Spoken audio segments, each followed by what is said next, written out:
দলীয় পতাকা পোড়ানোর অভিযোগে তৃণমূলের পথ অবরোধ পুরসুরায়। এবার রাতের অন্ধকারে দলীয় পতাকা পোড়ানোর অভিযোগে শনিবার পুরসুরা থানায় বৈকুণ্ঠপুরে পথ অবরোধ করল তৃণমূল। তাদের অভিযোগের আঙুল সরাসরি বিজেপির দিকে। এদিন পুরসুরার ভাঙামোড়া পঞ্চায়েতের বৈকুণ্ঠপুরে পুরসুরা তৃণমূলের ব্লক সভাপতি তথা ভাঙামোড়া পঞ্চায়েতের প্রধান তপন সামুয়ের নেতৃত্বে তৃণমূলের কর্মীরা পথ অবরোধ করে বিক্ষোভ দেখায়। এ বিষয়ে তপন সামুই বলেন, আসলে বিজেপির পায়ের নিচ থেকে মাটি সরে যাচ্ছে বলে তাই তারা এরকম জঘন্য কাজ করে বেড়াচ্ছে। যদিও এই বিষয়ে আরামবাগ সাংগঠনিক জেলার বিজেপির সভাপতি সুশান্ত কুমার বেরা বলেন, এই ধরনের ঘৃণ্য রাজনীতিতে বিজেপি বিশ্বাস করে না। পায়ের তলা থেকে কাদের মাটি সরে যাচ্ছে তা বাংলার জনগণ দেখতে পাচ্ছে। আসলে ফুটেজ খাওয়ার জন্যই উনি এই ধরনের বদনাম করছেন। আপনি প্রশাসনের দ্বারস্থ হন, আমি আপনাকে সঠিক তদন্তের জন্য সাহায্য করব। পাশাপাশি তিনি সাংবাদিককে আরও কি বললেন, চলুন শুনে নেওয়া যাক বিস্তারিত। আজকে আমরা দেখতে পাচ্ছি পুরসুরা ব্লকের তৃণমূল কংগ্রেসের নেতা তপন সামু যেভাবে খুব হালকাভাবে বিজেপিকে দোষারোপ করে চলে যাচ্ছে। বিজেপি নাকি তৃণমূলের পতাকা রাতের অন্ধকারে পুড়িয়ে দিয়েছে। তপনবাবুর জেনে থাকা উচিত, বিজেপি কোনো দিনের জন্য এই ধরনের ঘৃণ্য রাজনীতি করে না। আর এই ধরনের রাজনীতিতে বিজেপি সাপোর্ট করে না। যদি তপন সামুয়ের মনে হয় যে বিজেপি এটা করেছে, আমি তপন সামুইকে চ্যালেঞ্জ করে বলছি, আপনি প্রশাসনের দ্বারস্থ হন, সঠিক তদন্ত করুন, আমি আপনাকে সহায়তা করব। কিন্তু ভারতীয় জনতা পার্টি অন্য দলের দলীয় পতাকা ছিঁড়ে রাজনীতি করবে, এই মিথ্যা অভিসন্ধি দেওয়ার কোনো যৌক্তিকতা নেই।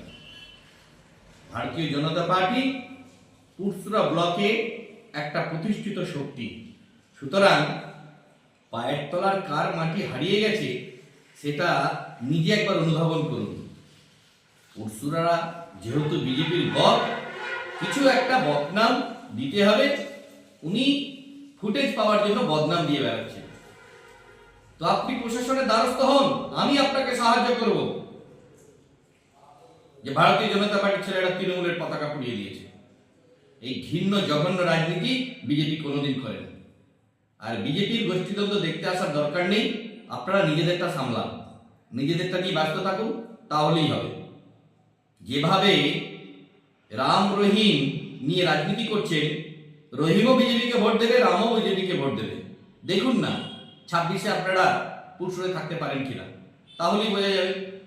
আপনারা এই জঘন্য রাজনীতি করার জন্য যেভাবে মানুষের কাছে গেছেন, তাদেরকেই জিজ্ঞেস করুন যে সত্যিকারের বিজেপি আদৌ পুড়িয়েছে তো, না আমরা এটা নিজেরাই করে ওদের নামে বদনাম দিচ্ছি।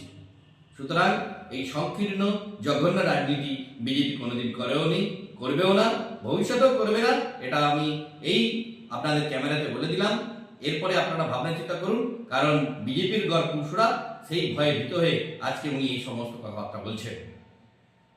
2026-এর ইলেকশন যত এগিয়ে আসছে, ততই কি মনে হচ্ছে যে এলাকার পরিস্থিতি নিয়ন্ত্রণের বাইরে যাচ্ছে, সন্ত্রাস তৈরি হচ্ছে?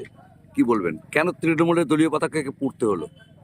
আজকে বিজেপি পায়ের তলা থেকে যত মাটি সরে যাচ্ছে, আজকে দেখতে পাচ্ছেন আমাদের পশ্চিমবাংলার মাননীয় মুখ্যমন্ত্রী, আমাদের সর্বভারতীয় তৃণমূল কংগ্রেসের নেত্রী বিজেপি অধ্যুষিত এলাকা বনগাঁ গেছেন।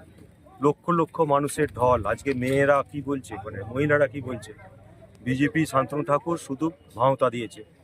আজকে ওখান থেকে সারা বাংলা জুড়ে যখন বিজেপির রক্তক্ষরণ শুরু হয়েছে এবং বিজেপির তীব্র গোষ্ঠীদ্বন্দ্বে জর্জরিত, নিজেদের মধ্যে অস্তিত্বের লড়াই শুরু হয়ে গেছে। যেখানে সুকান্ত যাচ্ছে সেখানেই সুকান্তবাবুকেও আজকে বিজেপির কর্মীরাই বিক্ষোভ দেখাচ্ছে, তৃণমূলকে দেখাতে হচ্ছে না। তার এফেক্ট কথা হচ্ছে বিমানবাবু পুরসুরায় সোদপুরের পথ অবরোধ করছে। এটা আমাদের কাছে লজ্জা। ঠিক তেমনই একটা ঘটনা, ন্যাক্কারজনক ঘটনা, লজ্জাজনক ঘটনা। আজকে এই বিজেপিকে ধিক্কার জানাচ্ছি, যারা রাতের অন্ধকারে তৃণমূল কংগ্রেসের পতাকা পোড়াচ্ছে। যদি সাহস থাকে তাহলে দিনের বেলা পোড়াক, দিনের বেলা ফেলে দিক, রাত্রে কেন? তোমরা সর্বভারতীয় দল, তোমাদের সব আছে, কেন্দ্র বাহিনী, ইডি, সিবিআই থেকে শুরু করে সবাই আছে। রাতের অন্ধকারে কেন পতাকা পুড়ছে? দিনের বেলা পোড়াও, দেখি তোমাদের কত ক্ষমতা। আর পতাকা পুড়িয়ে তৃণমূল কংগ্রেসকে দমানো যায় না। পতাকা পুড়িয়ে আজকে দেখলেন তৃণমূল কংগ্রেসের কর্মীদের মনোবল দমানো যাবে না। আজকে পুরসরা ব্লক তৃণমূল কংগ্রেসের সভাপতি হিসেবে বলতে পারি, আজকে পুরসরা ব্লকের তৃণমূল কংগ্রেসের যে উজ্জীবন নতুন করে আবার যে লড়াই শুরু করেছে, 2011 যেমন আমরা ঘুরে দাঁড়িয়েছিলাম, প্রথম সিপিএমের হাত থেকে পশ্চিমবাংলা তৃণমূল কংগ্রেসের ক্ষমতা এসেছিল, ঠিক নতুন করে আমরা পুরসরাকে সেটা ভাবছি, আমরা পুরসরাকে উদ্ধার করব, বিমানকে হারাবই। আজকে তৃণমূল কংগ্রেস যখন রাস্তায়, আজকে আস্তে আস্তে বিজেপি ঘর ঢুকে যাচ্ছে। আজকে বিমান বসুরা ঘর ঢুকে যাচ্ছে। আজকে বিমান ঘুষিদের আমরা দেখতে পাচ্ছি কি পথ অবরোধ করলে 10 জন 12 জন 5 জন 7 জন লোক হচ্ছে, মানুষ আর বিজেপির সঙ্গে ছেড়ে দিতে চাইছে।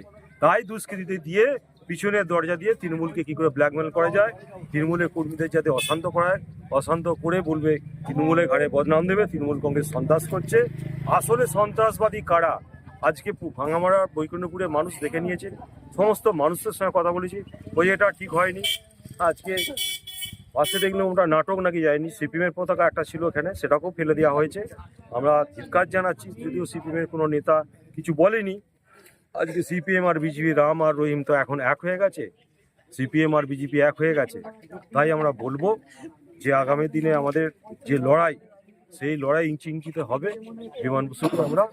বিমান ঘোষকে আমরা পুরসরা থেকে হারাবো এবং 2026-এ সারা পশ্চিমবাংলা থেকে বিজেপি ধুয়ে সাফ হয়ে যাবে। এই ঘটনাটা কোথায় ঘটেছে? এটা এই দলীয় পতাকা পোড়ানোর ঘটনাটা এই ঘটনাটা ঘটেছে আমাদের ভাঙামারা অঞ্চলে বৈকুণ্ঠপুর গ্রামে যে সমবায় সমিতির অফিস আছে, অফিসের সামনে মেন রাস্তার উপরে এই ঘটনা হয়েছে। তারকেশ্বর থেকে আশিস কুমার ঘোষের রিপোর্ট, রূপসী বাংলা মিডিয়া।